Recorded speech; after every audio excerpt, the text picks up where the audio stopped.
Tensões surgindo na América do Sul ao longo da década de 2020. Até agora, você poderia ser perdoado por pensar que o continente era uma rara ilha de paz em um mundo cada vez mais cheio de conflitos. A década já viu a guerra na Ucrânia e os conflitos de Israel contra Hamas, Irã, Hezbollah e Houthis no Iêmen. Disputa perigosa entre Índia e Paquistão. A guerra civil em andamento no Sudão, uma série de golpes e insurgências terroristas no Sahel e até mesmo um conflito entre a Tailândia e o Camboja. Porém, todos esses conflitos aconteceram longe da América do Sul, em outros continentes. Podemos estar nos aproximando rapidamente de um conflito no topo do continente. Na semana passada, Donald Trump enviou uma grande frota naval às águas venezuelanas e a Venezuela respondeu mobilizando suas forças armadas também de forma séria. Vamos dar uma olhada mais de perto no que está acontecendo e se outra guerra está prestes a acontecer, desta vez bem no quintal dos Estados Unidos. Em 20 de agosto, a Casa Branca anunciou o envio de 3 destroyers com mísseis Aegis para perto da Venezuela, como parte do esforço de Donald Trump contra ameaças de cartéis latino-americanos. O USS Gravely, o USS Jason Dunham, o USS Sampson e cerca de 4.000 militares chegariam em alguns dias, mas ainda não se sabe se já estão na região. Uma semana depois, em 27 de agosto, uma fonte dos Estados Unidos da América informou à agência France Press que Donald Trump enviará mais 2 navios, o cruzador USS Lake Erie e o submarino USS Newport. Notícias: Caribe na próxima semana. Segundo relatos, o contingente terá ao menos um avião espião Boeing P-8A Poseidon. O P-8 é uma aeronave de patrulha marítima que também executa várias tarefas de vigilância, mas não é principalmente um avião espião. A notícia desses desdobramentos pegou muitos de surpresa. Mas eventos recentes definitivamente sugeriram que uma grande escalada entre Trump e o presidente venezuelano, Nicolás Maduro, estava se formando. Dizer que Maduro não é um dos favoritos de Trump e vice-versa seria eufemismo. A rivalidade entre os dois começou no primeiro mandato de Trump, 2017-2020 período, que marca as raízes da escalada atual. Em 2020, Maduro e mais 14 pessoas, inclusive aliados próximos, foram acusados de narcoterrorismo e conspiração com as Forças Armadas Revolucionárias da Colômbia para importar cocaína aos Estados Unidos da América. Por mais de 20 anos, Maduro e colegas de alto escalão teriam conspirado com as Forças Armadas Revolucionárias da Colômbia, permitindo que toneladas de cocaína devastassem comunidades americanas. Foi o que disse, na época, o Procurador-Geral dos Estados Unidos, William P. Barr. Os Estados Unidos da América ofereceram inicialmente 15 milhões de dólares americanos pela prisão de Maduro, depois aumentados para 25 milhões de dólares americanos. No início do mês, o Departamento de Justiça aumentou a recompensa para 50 milhões de dólares. Isso segue a designação, em fevereiro, da notória gangue venezuelana Tren da Aragua como organização terrorista, ao lado da gangue salvadorenha Mara Salvatrucha, 13 e de 6 grupos do México. Esses eventos indicaram que Trump planejava agir com mais firmeza contra Maduro. Em agosto, 2 países sul-americanos declararam ter um cartel de drogas venezuelano como organização terrorista. Até 21 de agosto, Paraguai e Equador já haviam declarado o cartel dos Sóis organização terrorista internacional, abrindo caminho para ações militares e de inteligência contra as redes de narcotráfico ligadas ao aparato criminoso do regime chavista no país. Maduro é acusado de ser um dos líderes do cartel dos Sóis, junto com outras figuras políticas e militares de alto escalão. O nome do cartel, na verdade, deriva da insígnia do sol usada pelos generais venezuelanos, ressaltando o quanto figuras militares de alto escalão estão envolvidas em sua liderança e atividades. Esse grupo sombrio foi listado como um dos principais cartéis cujas atividades de tráfico de drogas a frota dos Estados Unidos da América foi enviada à Venezuela para combater. Talvez seja coincidência que Paraguai e Equador tenham classificado o cartel como terrorista dias antes de Trump enviar navios de guerra à Venezuela para combatê-lo. Ou talvez essas medidas fossem indícios de que algo grande ia acontecer. Afinal, ambos mantêm boas relações de segurança com os Estados Unidos da América. Em junho de 2024, Estados Unidos e Equador firmaram um memorando para fortalecer o setor de segurança e estabelecer metas de cooperação. Os Estados Unidos depois deram amplo apoio material ao Equador, incluindo uma aeronave C-130H Hércules. Caminhões, motores de barco, tecnologia, equipamentos, treinamento e um pacote de ajuda de cerca de 934 milhões de dólares. Existe um escritório de cooperação de segurança na Embaixada dos Estados Unidos, na capital equatoriana, Quito, e as nações cooperam em assistência para o fortalecimento da capacidade de combate ao narcotráfico e ao crime organizado transnacional. Da mesma forma, os Estados Unidos e o Paraguai assinaram um memorando de entendimento relacionado à segurança em agosto de 2025. O documento tratava da análise de pedidos de proteção para prevenir migração ilegal, considerada ameaça à segurança nacional por ambos os países. Ele destaca décadas de cooperação em segurança, como no combate ao narcotráfico e ao crime organizado transnacional. Os anúncios de designar o Cartel dos Sóis como terrorista mostram a crescente divisão política no continente. No início de agosto, sem dúvida ciente da crescente pressão sobre ele, Maduro propôs que Venezuela e Colômbia coordenassem esforços conjuntos contra o tráfico de drogas, incluindo uma possível colaboração entre as forças armadas de ambos os países. Em 12 de agosto, o presidente colombiano Gustavo Petro apoiou a ideia publicamente. Nicolás Maduro não propôs unir os exércitos, mas coordená-los para combater o tráfico de drogas na fronteira. E isso é benéfico para ambas as nações e tem trazido resultados significativos. Minha ordem é coordenar a inteligência contra o tráfico de drogas com Estados Unidos da América e Europa, América Latina, Caribe, China, mundo árabe e demais países. E eu dei instruções de que, acima das diferenças políticas, os exércitos da América Latina devem coordenar com prioridade. As evidências sugerem que Equador, Paraguai e os Estados Unidos não consideram essas declarações particularmente críveis ou tranquilizadoras. Maduro negou repetidamente as acusações, assim como outros líderes venezuelanos também acusados, líderes do Cartel dos Sóis. Ele retrata as acusações contra seu regime como uma tentativa de mudança de regime. A operação nega a existência do Cartel dos Sóis e insiste que as acusações de tráfico de drogas são uma caça às bruxas sem fundamento. Na entrevista de 27 de agosto, ele deixou clara sua posição. Quem produz cocaína, Colômbia, como é exportada? 87% passa pelo Pacífico da Colômbia, no Equador, para onde vai o dinheiro da venda de cocaína. São milhões de dólares. A cocaína vai para os Estados Unidos. Quem compra? Onde está o dinheiro das vendas? Em quais bancos? Que façam a guerra que quiserem nos Estados Unidos da América entre eles. Máfia. Controla o tráfico de drogas na Colômbia, América Central e além. A máfia dos Estados Unidos da América comanda isso e tem plena consciência. Mudaram a narrativa. Na era soviética, acusavam de comunismo quem queriam destruir. Depois, de terrorismo. Guerras ocorreram no Iraque, Afeganistão, Líbia. Agora surge outra acusação absurda: tráfico de drogas. Afirmo que a Venezuela é um território limpo e livre de drogas, assim como nosso povo, Estado e Exército Nacional Bolivariano.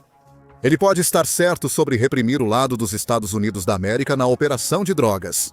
Em 2018, mais de 200 toneladas de cocaína foram contrabandeadas da Venezuela para os Estados Unidos da América via Colômbia, valendo cerca de 10 milhões de dólares. Essa quantidade de cocaína colombiana, ao ser diluída e vendida, pode gerar dezenas de bilhões de dólares nas ruas dos Estados Unidos da América, segundo o Escritório das Nações Unidas sobre Drogas e Crime. Isso gera um grande valor a ser lavado anualmente pelo sistema financeiro dos Estados Unidos da América. Maduro provavelmente acerta ao afirmar que a corrupção atinge níveis muito altos. No entanto, a ideia de que a Venezuela é um território limpo e livre de drogas é, à primeira vista, bem pouco crível. Você não precisa acreditar apenas na nossa palavra. As declarações oficiais da Venezuela são autoexplicativas. Em outubro de 2021, o Ministério do Interior da Venezuela divulgou um comunicado sobre uma operação antidrogas em Zulia. Talvez isso tenha revelado mais do que queria. Militares destruíram 8 laboratórios, apreendendo quase meia tonelada de cocaína e 10 toneladas de pasta de coca. O argumento de que a Venezuela é livre de drogas não se sustenta agora.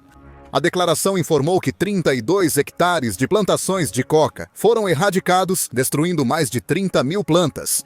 Em outras palavras, a Venezuela estava produzindo cocaína. Esse é um desenvolvimento importante. A Venezuela é um elo central no transporte de cocaína colombiana e outras drogas para os Estados Unidos da América desde os anos 1990. Mapa confidencial dos Estados Unidos da América, divulgado pela Cable News Network em 2018, mostra rotas de pequenas aeronaves traficando cocaína da América do Sul aos Estados Unidos da América. Elas saem de Azulia, noroeste da Venezuela, cruzam o Caribe e depois viram para o oeste rumo aos destinos, em áreas rurais remotas da Guatemala, costa de Honduras e Caribe. De lá, as drogas vão para o México e depois para cidades dos Estados Unidos da América. As rotas de voo mudaram um pouco ao longo do tempo e mais drogas podem ser transportadas por veículos submersíveis não tripulados. Mas a rota básica continua praticamente a mesma até hoje, além de Long ser um ponto-chave na rota de transporte. Províncias da Venezuela na fronteira noroeste com a Colômbia tornaram-se locais para laboratórios que processam pasta de coca em cloridrato de cocaína para exportação. A produção local de drogas, antes controlada por colombianos, passou aos venezuelanos. No entanto, ainda há uma presença indiscutível de dissidentes dos grupos guerrilheiros Forças Armadas Revolucionárias da Colômbia e Exército de Libertação Nacional da Colômbia, protegendo e promovendo muitas dessas atividades. Os efeitos do Plano Colômbia, juntamente com os acordos de paz no país, provocaram um deslocamento significativo de elementos colombianos para a Venezuela. Agora, além de ser cúmplice no tráfico e processamento da cocaína, a Venezuela também cultiva mais plantas de coca. O cultivo de folha de coca na Venezuela, com centenas de hectares, ainda é bem menor que na Colômbia. O maior produtor mundial tem cerca de 250 mil hectares, seguido pelo Peru, com 90 mil, e a 30 mil segundo relatórios de 2023. Mas a região de fronteira do país, pobre, isolada, abandonada pelo Estado e dominada por grupos armados, representa um ambiente perfeito para que toda a cadeia de valor se espalhe. Em um país em crise econômica, sob um regime corrupto e devastado pelo crime, essa é uma proposta perigosa, ainda mais com as digitais desse regime por toda parte. De acordo com uma reportagem reveladora de 2022 do think tank Insight Crime, o tráfico de drogas se tornou um componente importante das estratégias. Maduro usou para se manter no poder durante crises sociais, políticas e econômicas constantes. Seu objetivo não é se apropriar das riquezas do tráfico de cocaína, mas controlar e direcionar seu fluxo, usando isso para recompensar aliados políticos, militares e criminosos que Maduro precisa para manter o controle do governo. Então, apesar dos protestos de Maduro, a Venezuela está longe de ser livre das drogas. E há uma abundância de evidências de que ele e muitos outros altos funcionários do seu regime estão profundamente envolvidos nisso. Mesmo com anúncios frequentes de operações antidrogas, como a citada, esse governo soa vazio. Segundo Javier Mayorga, diretor do site especializado Crimes Sem Castigo, existe um critério seletivo por parte dos funcionários do governo quando se trata de combater as atividades de tráfico de drogas. Esse viés também aparece no combate ao crime e à mineração ilegal. Alguns são duramente atacados, enquanto outros ficam totalmente em paz, como ele diz. Deixo para sua imaginação quem são esses que permanecem intocados. Considerando tudo, Trump decidiu aumentar a pressão sobre Maduro e o cartel dos filhos, elevando a recompensa por sua captura. Enviar uma poderosa força naval à costa da Venezuela faz sentido. No entanto, o que exatamente a frota fará lá ainda não está totalmente claro. Aparentemente, a força está sendo enviada para combater o tráfico de drogas pelo mar.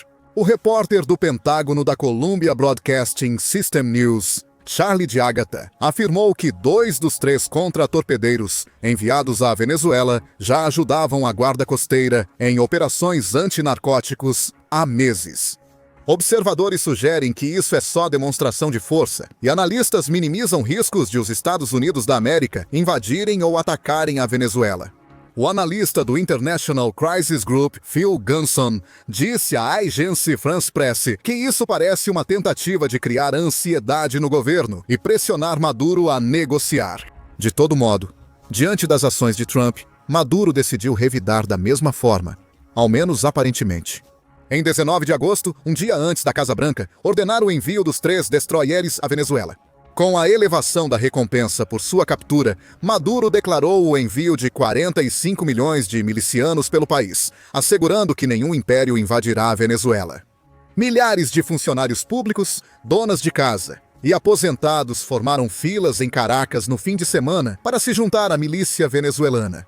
Após o anúncio da Casa Branca, a Venezuela pediu à Organização das Nações Unidas que interviesse e exigiu o fim imediato do envio militar dos Estados Unidos da América ao Caribe. Maduro agora passou da diplomacia para ameaças militares. Em 26 de agosto, o ministro da Defesa, Vladimir Padrino, acusado de liderar o Cartel do Sol, anunciou o envio de drones e patrulhas navais, incluindo navios maiores ao norte, em nossas águas territoriais. Na maior parte do tempo, as Forças Armadas venezuelanas não oferecem muita capacidade de dissuasão ao enfrentar nem mesmo a modesta Força Naval dos Estados Unidos da América. Eles possuem 3 caças F-16A e 6 F-5A que já teriam sido aposentados. E um esquadrão com 21 Su-30 russos e 56 helicópteros de ataque e apoio, em sua maioria Mi-17, Mi-26 e Mi-35 da era soviética. As avançadas defesas antiaéreas dos Estados Unidos da América podem lidar com tudo ali. A Marinha da Venezuela possui bons barcos patrulha litorâneos, mas, em termos de embarcações de ataque maiores, a frota enviada pelos Estados Unidos da América já iguala, mais ou menos, toda a Marinha da Venezuela em tamanho. Eles têm 2 fragatas de mísseis classe Mariscal Sucre, construídas na Itália no início dos anos 1980, mas equipadas com armas modernas como mísseis antinavio, Otomate Mark II mísseis, superfície Ara Speed e torpedos Mark 32. Eles possuem 3 barcos patrulha, classe Guayquerí, corvetas feitas para a Marinha Bolivariana da Venezuela pelo estaleiro espanhol Navantia. A embarcação possui 60 tripulantes, 32 adicionais e sistemas avançados, como o radar Thales Smart S Mark II e o gerenciamento de combate Thales Tácticos. Com vários canhões e metralhadoras, ambos os tipos de embarcações são um grande incômodo para traficantes navais. Mas certamente não são páreo para um destroyer da classe Arleigh Burke, muito menos para um submarino da classe Ohio, certo? As forças terrestres da Venezuela têm mais de 30 mil membros, 8 mil reservistas ativos e 8 milhões disponíveis, se preciso. Eles podem não ser os melhores ou os mais modernos, mas possuem mais de 200 tanques, 1.200 veículos blindados de combate, 200 sistemas de artilharia, 60 canhões autopropulsados e 36 sistemas de artilharia de foguetes. Esses números, combinados com o terreno difícil, limitam o alcance de uma invasão dos Estados Unidos em qualquer escala significativa. No entanto, é difícil imaginar como a Venezuela poderia impedir os Estados Unidos de atacar à vontade com mísseis e bombas vindos do mar e do ar, caso decidam fazê-lo. A única área em que a Venezuela pode ter alguma vantagem é em drones. No início de 2025, o site em espanhol Infobae revelou que o Irã havia estabelecido uma base de desenvolvimento de drones na base aérea El Libertador, na Venezuela. Além de produzir drones, militares venezuelanos são treinados no uso de vários drones iranianos, como a NSU-100 Mahraja, 2A NSU-600 Mahraja 6 e Zamora V1, também chamado Shahid 131. Se a Venezuela possuir muitos Shahids, como a Rússia demonstrou na Ucrânia, enxames direcionados podem danificar navios dos Estados Unidos da América em seu alcance. Com alcance de 2.000 a 2.400 quilômetros e carga máxima de 100 a 150 quilogramas, incluindo até 4 munições guiadas, o Mahraja 6 pode ser uma arma perigosa. Isso é ainda mais válido para a variante B, com 4 pontos de fixação para um míssil Qayyam-TV infravermelho guiado ou um míssil ALMAS. Neste momento, não está claro quantos desses drones ou outros drones a Venezuela possui, se é que possui algum, mas seja lá o que eles tenham. Segundo o ministro da Defesa, eles foram enviados às regiões costeiras após a chegada dos Estados Unidos. A medida mostra a beligerância de Maduro diante da pressão de Trump, mas há indícios de que ele sente essa pressão apesar da bravata. Após o envio da frota dos Estados Unidos da América, a Venezuela enviou 15 mil soldados à fronteira com a Colômbia para combater o tráfico de drogas em Zulia e Tequira. Aqui nós realmente combatemos o tráfico de drogas. Aqui nós realmente lutamos contra os cartéis de drogas em todas as frentes, disse o ministro do Interior Diosdado Cabello, acrescentando que 53 toneladas de drogas já foram apreendidas este ano. Cabello também é acusado de liderar o Cartel do Sol.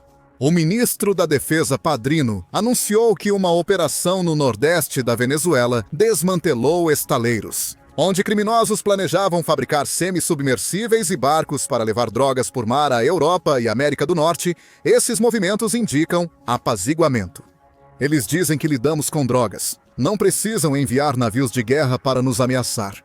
Relatos de 28 de agosto indicaram que Nicolás Maduro estava na embaixada chinesa na Venezuela pedindo apoio contra ataques dos Estados Unidos da América. Relatos indicam que ele buscava acessar sistemas de defesa terra-mar, pois já tem defesas terra-ar iranianas. O mais revelador é a informação do site Defensianet sobre a Operação Aimeri, plano secreto para resgatar Nicolás Maduro caso os Estados Unidos da América tentem derrubá-lo. A Operação Aimeri planejava evacuar Nicolás Maduro e seu círculo próximo com apoio do Brasil. O plano era a Marinha do Brasil criar um corredor de evacuação, seguida por extração feita por um destacamento especial do Exército, Marinha e Força Aérea. Eles pousam na pista selecionada, retiram Maduro e colaboradores rapidamente e retornam para Boa Vista ou Manaus. A operação será apresentada como cooperação humanitária. O relatório aponta que a inteligência e o Southcom dos Estados Unidos da América monitoraram planos brasileiros. Washington deixou claro que qualquer resgate resultaria em novas sanções econômicas e diplomáticas. Os brasileiros negaram, dizendo que eram apenas discussões informais fora de contexto. A história ainda não mostra um líder totalmente confiante. Por enquanto, vamos aguardar os próximos acontecimentos. O Pentágono pode fazer ataques aéreos, interceptar carregamentos ou enviar poucas tropas a partir de águas internacionais rapidamente. Será que Trump deveria decidir fazer isso? Talvez os Estados Unidos estejam esperando que Maduro e seu regime desmoronem sob pressão, sem que seja necessário disparar um tiro sequer. Acompanharemos tudo de perto, aconteça o que acontecer. Então, se você ainda não fez isso, aperte o botão de inscrever-se e ative as notificações para não perder nada. Obrigado por assistir.